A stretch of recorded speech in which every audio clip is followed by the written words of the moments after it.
Voilà, chers amis, merci de suivre cette émission qui vous est produite depuis les États-Unis, depuis New York, dans le studio d'Ivoire TV, en partenariat bien sûr avec Innovative TV.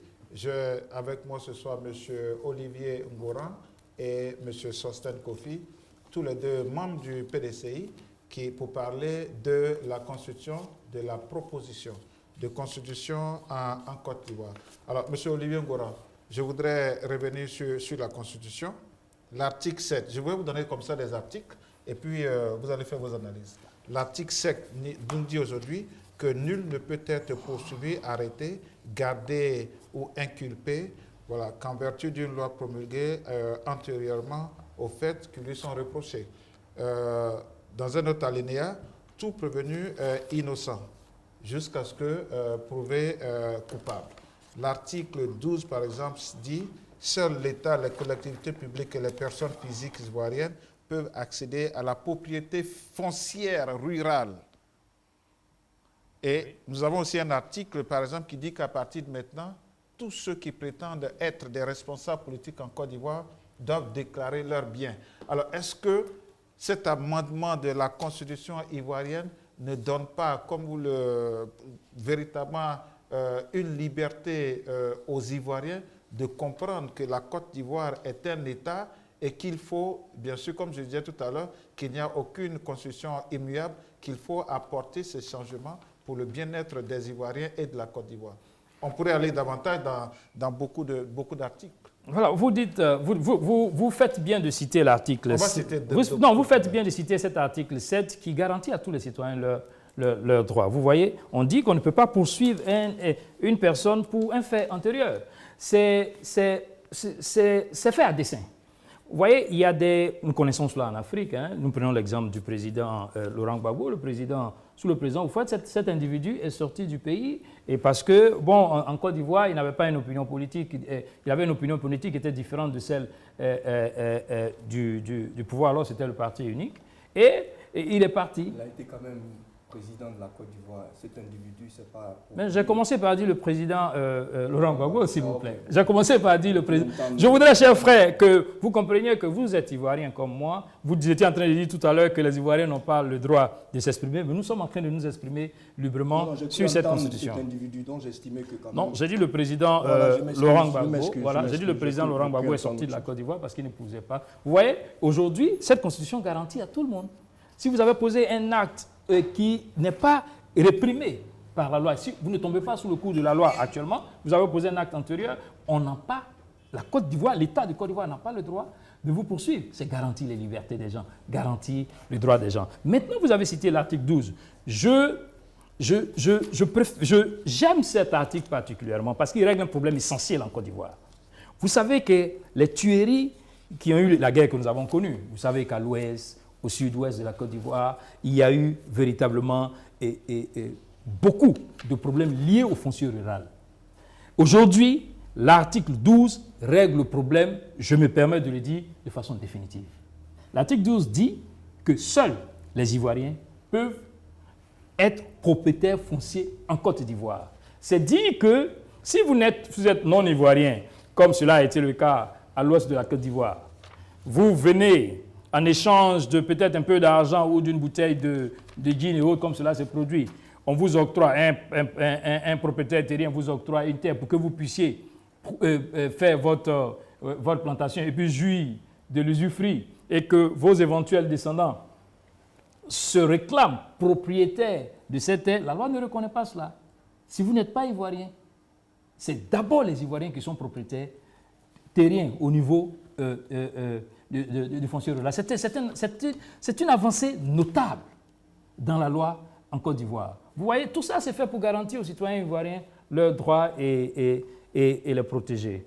Voilà en fait ce que je voudrais dire pour répondre à votre question. Nous allons aller un peu plus dans les articles parce que nous parlons de la Constitution ce soir. Vous allez me permettre de parler de l'article 7 aussi, n'est-ce pas? Voilà. Nous avons l'article 7, nous avons l'article 2. Je voudrais citer d'autres articles avant de dire, mais allez-y. Voilà, l'article 7, il n'est pas nouveau. L'article présent, là, l'article 7 fait partie de la présente Constitution. L'article 12 est dangereuse pour les Ivoiriens. C'est-à-dire qu'on dit dedans l'article 12, lui, il a mentionné où on a dit tu es Ivoirien. Et puis, ça s'arrête là. Quand on sait qu'en Côte d'Ivoire, aujourd'hui, la nationalité ivoirienne, ça s'achète comme des bouts de pain.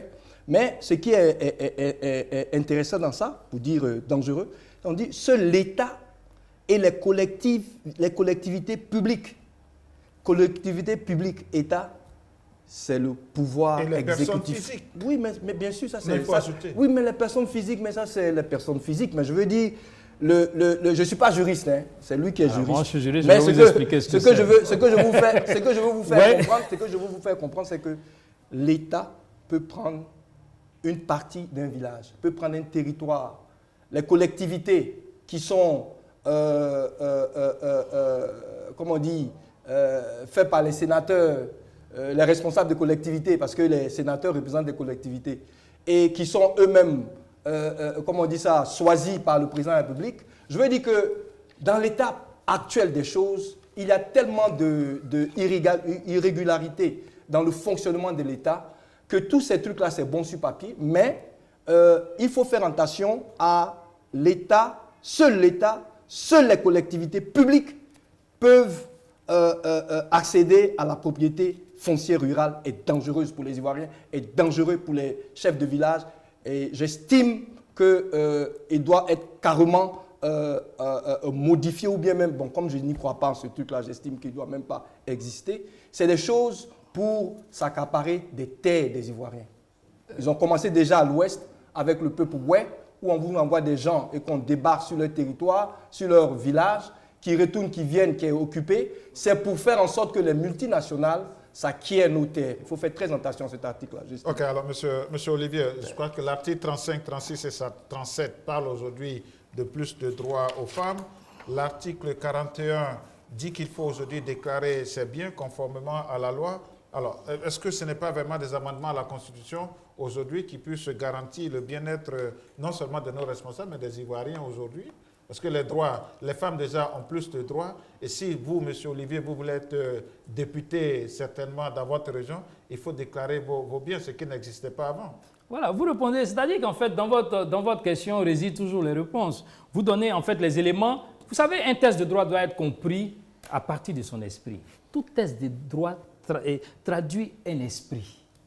C'est pour cela que quand on fait une interprétation du test de droit, on est collé au test de droit. Monsieur Sosan Kofi disait tout à l'heure, c'est sur papier. Est-ce que dans la réalité, quelqu'un viendrait déclarer ses biens quand on sait que... Le président de la République lui-même, il ne fait pas. En Afrique, il y a des comptes qui sont ouverts. Lui-même qui a le pouvoir exécutif, il ne fait pas. Il n'a jamais fait. Il n'a jamais servi d'exemple. Et c'est un député, un sénateur que lui-même il nomme qui va aller déclarer. Vous voyez la différence... L'Ivoirien n'est pas prêt pour ça, là. Vous voyez la différence... Libérez les prisonniers politiques. Faites en sorte que les Ivoiriens aient une réconciliation normale dans un pays où tout le monde se sent concerné et puis vous venez avec des choses comme ça. Mais dans l'état actuel, vous avez des gens qui n'ont pas leur père, leur mère, leurs enfants, qui sont vous voyez, sans leurs enfants. je voudrais que vous compreniez que quand on fait un débat, quand c'est mon tour de parler, permettez-moi de m'exprimer. Parce que vous êtes en train de dire des choses graves qui ne sont pas vraies. Vous ne savez même pas la différence entre un État et une personne physique. Non, j'ai pas... Vous venez de dire... Non, je vous explique. Vous exagérez. Écoutez, vous avez développé... Vous êtes juriste, je ne sais pas où j'allais faire juriste. Mais si, vous venez de dire... La collectivité et l'État, le fait que ce soit l'État et la collectivité publique, c'est dangereux. Et même le journaliste vous a dit que le test... Ça, c'est simple, c'est tout à fait. Mais c'est ça, votre dit, personne physique. C'est une personne physique. Son nom, où il est né, tout ça, c'est ça la personne physique. Ça, n'a pas besoin de faire juriste comme toi, tu as fait là. Mais même le journaliste vous a interpellé là-dessus. Permettre que M. Olivier oui, mais il ne faut pas qu'ils disent des choses qui ne sont pas justes. Voilà, je reprends l'article. L'État et la collectivité sont sérieux. Je reprends l'article 12. Je reprends l'article 12 qui dit « Seul l'État, les collectivités publiques et les personnes physiques ivoiriennes peuvent accéder à la propriété foncière rurale.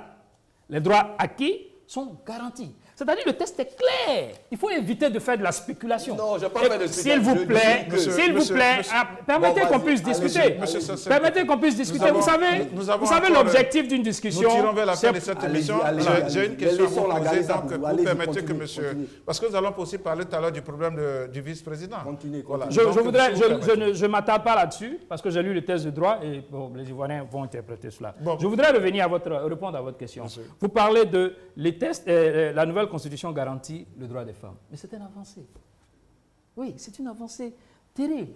aujourd'hui, ça donne l'obligation à l'État de garantir les droits des femmes. Ça établit l'égalité entre les femmes et l'homme. C'est cela. Nous vivons ici aux États-Unis. Nous comprenons que, et même dans nos sociétés traditionnelles, on le dit que l'épouse est l'oreiller de l'homme. Même quand aux grandes rencontres dans les villages, le responsable qui doit prendre la décision, quand il a des difficultés pour prendre la décision, il remet la rencontre au lendemain parce que le soir, il doit aller consulter son épouse. C'est parce que c'est elle qui l'oriente. C'est elle, on dit derrière un grand homme, il existe une grande femme. Aujourd'hui, tout cela garantit à la femme ses droits. C'est pour vous dire que tout ce que vous dites milite en l'avancée des droits des Ivoiriens. Merci bien, monsieur Ngora. Monsieur Kofi, nous allons parler du vice-président. Voilà, c'est un peu, nous tirons au soir tirons à la fin de cette émission. Est-ce que le poste de vice-président n'est pas aussi pour séparer les pouvoirs? Parce que nous avons le législatif et l'exécutif. Est-ce que le poste de vice-président n'est pas pour séparer les pouvoirs? Non. Puisque, selon la Constitution actuelle, c'est le président de l'Assemblée nationale qui devient automatiquement vice-président s'il arrive que le président est incapable de ses fonctions. Est-ce que ce n'est pas une séparation de pouvoir? Ce n'est pas possible. Parce que vous avez une constitution, un projet de constitution qu'on veut imposer aux Ivoiriens qui est mal fait. Parce que l'Ivoirien n'a pas eu son mot à dire dans la conception même de cette constitution. Et puis aussi, il y a le fait que quand vous lisez l'article 80, je vais vous lire, vous permettez, le vice-président de la République agit sur délégation du président de la République. Ça veut dire quoi? Ça veut dire que tout ce qu'il fait provient du président de la République. Tout ce qu'il fait vient de la présidence de la République. Je vais même continuer.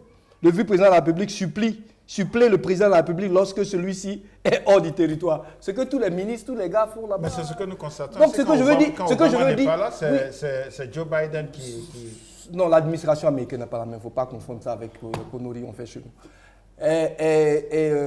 Joe Biden a une institution à part. Quand le président n'est pas là, la manière dont le gouvernement fonctionne, il fonctionne comme si le président était là. Il ne faut pas penser que Joe Biden est obligé de venir à l'ONU si Obama n'est pas là. Leur secrétaire, comment on dit ça, l'ambassadeur des États-Unis à l'ONU peut être là avec quelqu'un d'autre. Le président, même dans notre texte, il peut déléguer autre personne que le vice-président. Vous savez ça? Même dans notre texte ici. Il peut déléguer le Premier ministre aussi. Le président de la République. Donc, pour moi, c'est une institution qui n'a pas sa place. D'abord, nos responsables là-bas, les responsables politiques comme gouvernementaux, bon, il n'y a pas d'autonomie. C'est-à-dire que tout ce que le président dit, c'est ce que tout le monde est d'accord. Je veux dire, il n'y a pas de... On ne sent vraiment pas la volonté ou bien l'importance d'une institution qui va venir de temps en temps, bon, on dit, bon, écoute, bon, j'estime qu'on doit prendre telle route et l'autre. Non, président de la République, vice-président, tout ce qu'il va faire, c'est de remplacer le président qui n'est pas là. Bon, le président les délègue, va dans le pays, va faire ça. Ça sert à quoi? Payer les Ivoiriens vont payer tous ces budgets-là pour une institution qui ne va pas leur servir dans la vie. Moi, j'estime que c'est de l'argent qu'on peut prendre pour faire autre chose. Puisque tout ce qu'il va faire, c'est de remplacer le président quand elle est funérailles, quand elle est trucs, quand elle est grande sortie. C'est du folklore. Ouais, merci, monsieur Kofi. Monsieur Ngora, la vice-présidence. La régie me fait dire qu'il nous reste 3 minutes. Je vous donne 2 et moi j'ai 1 minute pour conclure. Non, je vous dis que vous l'avez dit. Oui, vous l'avez dit de façon claire. C'est la séparation matérielle des pouvoirs. Vous savez, dans son... C'est pas ce que ça dit ici. Dans l'entame, dans son introduction, il a dit que nous avons observé en 1993 la succession du président Félix Houphouët-Boigny. Nous avons failli basculer dans un chaos. Et aujourd'hui, parce qu'on a la loi. S'il vous plaît, prenez le temps de m'écouter. Je vous écoute religieusement quand vous parlez. Mais si, vous voyez, vous devez comprendre, chers frères, vous devez comprendre que la loi. On doit se respecter en mutuellement. 1993, c'était bien fait. Vous avez des problèmes de respect de celui avec qui vous parlez. Ça n'a rien à voir avec respect. Il faut dire des choses bien, tu vois. Je reprends ce que vous avez dit. Tu dis non que la cour de ça, non. C'est vous qui avez fait allusion à cela. Et l'introduction de la vice-présidence règle ce problème. Non, ça ne règle pas. Mais Nous si, allons vous avez des problèmes de compréhension des tests. Ça n'arrête pas du tout. Allez-y, monsieur. Je pensais que je venais ici pour parler de la forme et du fond de la Constitution. Je constate que c'est un débat qui nous amène partout et nulle part ailleurs. Je souhaiterais que les Ivoiriens comprennent que cette Constitution règle des problèmes auxquels la Côte d'Ivoire a été créée et a été confrontée. Des problèmes que lui-même il a cités, que lui-même il a reconnus. Des problèmes que nous avons vécu une guerre et nous devons faire l'économie de cela. Nous n'avons pas besoin de cela. Et cette Constitution règle définitivement ce problème-là. Nous devons le comprendre. J'invite les Ivoiriens à venir voter oui pour cette Constitution parce que cette Constitution n'est pas faite pour Alassane Dramane Ouattara ou Henri Konan Bédié. Je suis désolé. Une constitution est faite pour la postérité. Regardez la constitution de 2000. C'est aujourd'hui qu'on réalise que cette constitution pose problème. 15 ans après, le général Guy Robert n'est plus. Voilà. Et vous verrez que cette constitution, dans la mise en application, le déroulement de l'application, les tenants du pouvoir actuel, je veux parler du chef de l'État et de son aîné, le président Henri Konan Bédié, ne seront pas là pour cela. C'est pour la postérité, c'est pour nous, les Ivoiriens, et pour nos enfants que cette constitution est conçue. Je voudrais vous remercier Ivoire TV et Innovative TV qui fait de grandes choses. Je tiens à le dire, je tiens à dire aux Ivoiriens que ces deux télés se battent pour que la communauté soit informée. Ces deux télés se battent pour que nous puissions faire ce que nous sommes en train de faire, donner nos points de vue. J'espère que prochainement, mon frère Sosten comprendra qu'on peut échanger, on peut ne pas être du même avis, et puis donner nos avis sans passion et dans le respect mutuel. Je voudrais vous saluer et vous encourager pour ce que vous faites. Voilà, merci beaucoup, chers auditeurs. Merci de suivre cette émission. Monsieur Sosten Kofi, votre dernier mot. Monsieur Olivier Ngora, merci beaucoup. Monsieur Sosten Kofi, votre dernier mot. Bon, moi j'estime que les Ivoiriens sont menacés par ce projet de constitution. C'est un projet qui a été fait par quelqu'un qui ne vit pas la réalité des Ivoiriens. Et ce projet, j'estime même qu'il ne doit même pas exister. J'estime que nous avons mieux à faire en Côte d'Ivoire qu'un projet de société, un projet de constitution. L'article 35 est fait pour protéger les Ivoiriens et leurs terres. L'article 12 de cette constitution est dangereuse. Et j'estime que les Ivoiriens, ce n'est pas à moi de leur dire ce qu'il faut faire. Je pense que c'était bien fait. Ils ont fait en sorte que vous ne pouvez pas lire ce truc-là. C'est pour ça qu'ils l'ont fait en précipitation. Sinon, moi j'estime que cette constitution n'a pas sa place d'être. Donc je ne peux pas vous demander de voter ou de ne pas voter parce que j'estime qu'on doit libérer les prisonniers politiques, on doit faire en sorte que les Ivoiriens se réconcilient avant de parler de constitution. Voilà un peu moi mon point de vue. Je vous remercie, comme je l'ai fait à l'entrée de l'émission. Et bon, voilà ce que j'avais à dire pour conclure. Voilà, chers amis, merci de suivre cette émission, comme je vous disais, qui vous est proposée par Innovative TV et Ivoire TV depuis New York, depuis les États-Unis. Ce soir, je recevais avec moi M. Olivier Ngora et M. Sosten Kofi pour parler de la Constitution. Je pense que nous aurons encore d'autres séries d'émissions, bien sûr, pour élucider sur le problème constitutionnel en Côte d'Ivoire. Bonsoir, dormez bien, c'était Germain Kwasi depuis New York. Bonsoir.